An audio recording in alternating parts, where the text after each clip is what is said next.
So we're coming up on the last 6 weeks of winter, and yes, it's Groundhog's Day, and no, he did not see his shadow, but if you count on your calendar, 6 weeks is 6 weeks. So with that, I should have already had some of these done, but I just don't have the time I want. So I'm going to do some winter sowing.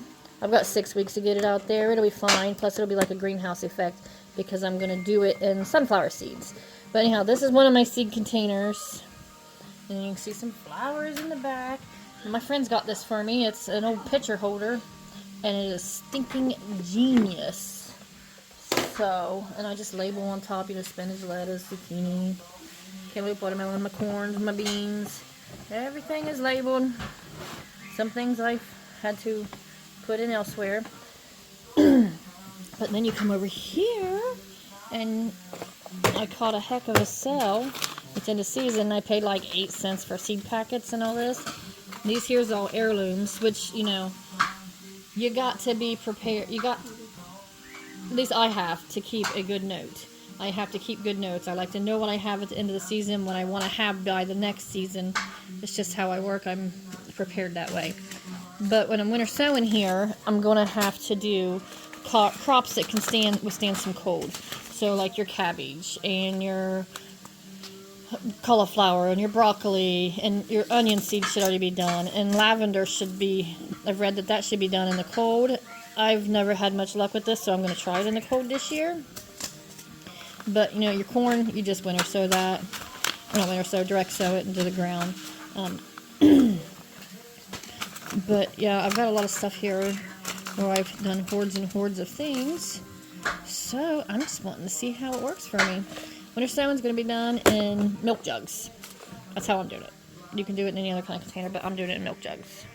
Okay, so here's my jugs. I just keep them all hoarded up, tie them up on a string here, wash them out, leave the lids off so that they ain't getting all moldy and whatnot. So with that, you just take your jug. I'm just going to show you one at a time here because, well, I only need to show you once. You got your bottom. This here's going to be your handle. You're going to keep that there, but you got to put drain holes into the bottom of this. So let's get this done. Yeah, anyhow, you got to heat the tip of a screwdriver. In my case, it looks like it's already been heated. It's a little rough looking. So just heat it in a flame, or, if you're like me, this lighter is my flame. I don't plan on doing no forging or nothing like that. So, get it good and hot. It ain't gotta be red hot because, it's milk jug plastic. Nail might work too. Might even be better since it's going to have a tip on it. Then you got to make a... Whoop.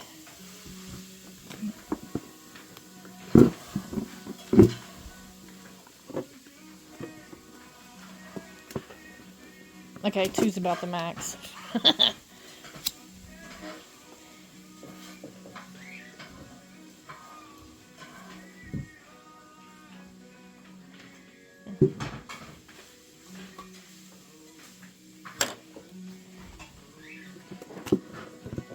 Ain't no set number to them, just put some holes in there. Because I am going to need it to drain. So I'm going to finish holding this up here. Alright, so you can see I got drain holes all along the bottom there. That looks good. And then I got your handle here. So, anyhow, I'm going to cut it. Yay far up, but I want to keep the handle on the top end of it. So you can use the X-Acto knife, you can use a pair of scissors, whatever you want to do. It don't matter, as long as it cuts. So, cut to there. Make sure you leave a hinge on it. That way, you can get it done good. Okay. It ain't gotta be straight, but I'm sure it'll make it easier if it's straight. But I don't ever do anything the easy way. At least it'd be awesome if I did, but that's just not who I am. So anyhow, cut it, leave a hinge. You can see my hinge there, and that's how I have it setting open. Now I'll get all my jugs ready like this, and then I'll put my soil in them. but I'm going to do multiple different varieties, so I got to get a ton of jugs ready. So let's see what we got. Okay. Yeah, it's a big one. So this is the pot and soil we're going to use. This is, I don't know, some kind of store-bought brand, but it's got to be wet. So I put it in here. It's all evenly wet. It's not dripping wet, and it maintains shape some, but it's pliable and busts up real easy. Yeah. So this is how you want it to be, ain't it, Ledge? Yeah. Show them how it works real easy. Yeah, I should just chocolate. Yeah, definitely. Yep, this is what we're going to use for the winter sowing here. Yep. So we're going to put about 3 inches or so in the bottom of the jug that we have cut. And put some water in there. Yeah, so we got the jug cut. As you can see, we got the holes in the bottom. So we're going to put this in about 3 inches of soil, and then we'll plant the seeds. Okay, so I got my jug here, got it hinged open, and then I'm just going to fill it up with this here soil. Again, like I said, drain holes are important so that your seeds do not rot because they are so wet in there. So,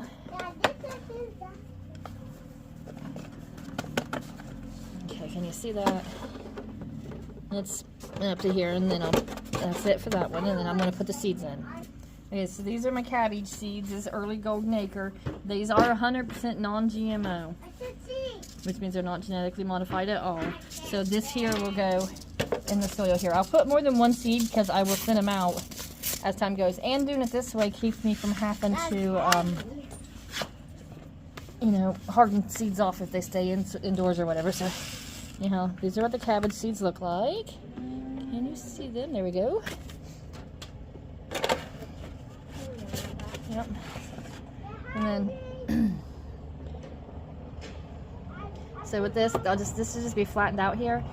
And it says here, I guess I should tell you, it's sow them about 1/4 inch deep. So that's what we're going to do. We're just going to put them in here. I'm pretty much just going to drop the seeds in, kind of pretty much everywhere, just because it's easier for me container growing wise. You're riding the piggy. Good job, Ledge. Anyhow. Okay, so you can see the little speckly seeds in here everywhere, just sporadically spread. And it's 1/4 inch, so I'm just going to cover them again with a little bit more soil over them. And then just tamp it slightly, that way it's in there.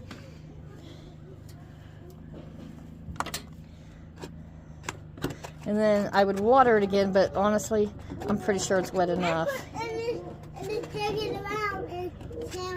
Right, Bubba?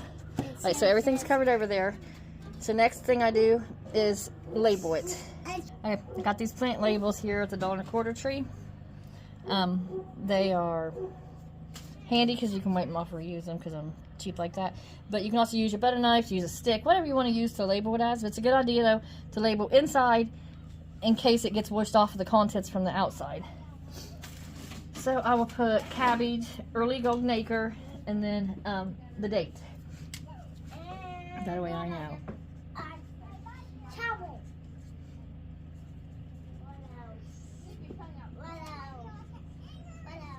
So far it's just cabbage, huh, Ledge? And this is 2, 3, 24, not 23. I keep doing that still. So 2, 3, 24. That'll go in here. Just off to the side a little bit. That way they directly underneath the hose thing here. And then here, I will duct tape this shut now. So I'm gonna get my duct tape ready. Okay, once again, I am unorganized and could not find duct tape. So I've got this masking tape here again. It's duct tape brand, if that helps. So I'm just gonna cover this with for now. And then when I get the actual duct tape, I'll tape back over it. That way I know I'm good and kept closed. But meantime, I'm literally just going to tape right around it here, just to keep it shut.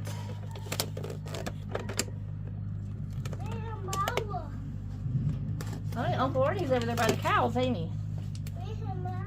I don't know. I don't see it either, buddy. So anyhow, that's right with the Christmas trees that says Starbucks on it. Okay, so these here is Concord grapes.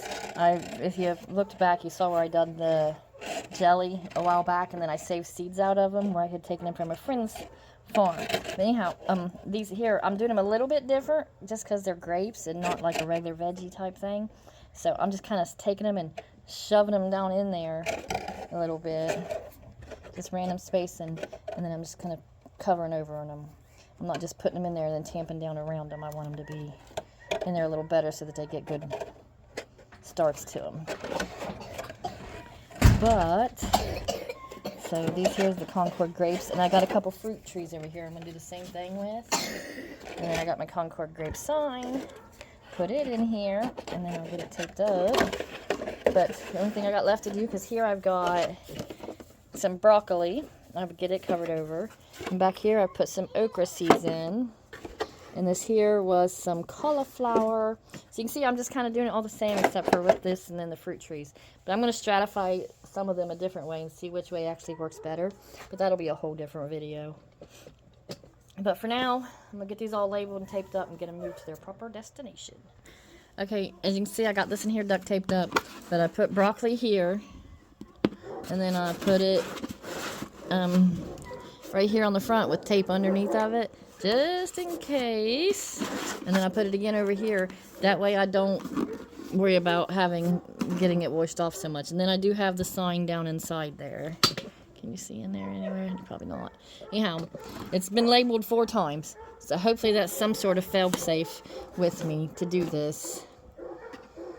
But this is how I'm doing it. I'm going to do this to all of them, and then I'll move them over to their spot. But for now, that's just where that's at. It's how it is.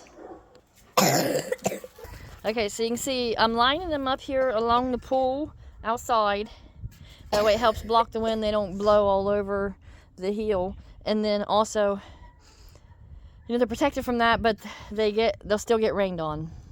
You can't, they said don't put them under the eaves of your house or nothing, because it'll help block too much of the rain, because you need the rain to go in there to water it for you. But if they do dry out some, you can spritzer some water down in there. But try to let this nature do its own thing with it. So anyhow, that's what we're looking at here. I got a few more to bring down, but that's it there, up next to the pool. That way they get protection from the wind, but still get rain. Don't put them under the eaves because it can't rain on them much under the eaves. And then this will create like the greenhouse for them. So we'll hopefully be checking them in the next few weeks or so and see if we got any sprouts or anything like that. So there you have it. That is some winter sowing in milk jugs.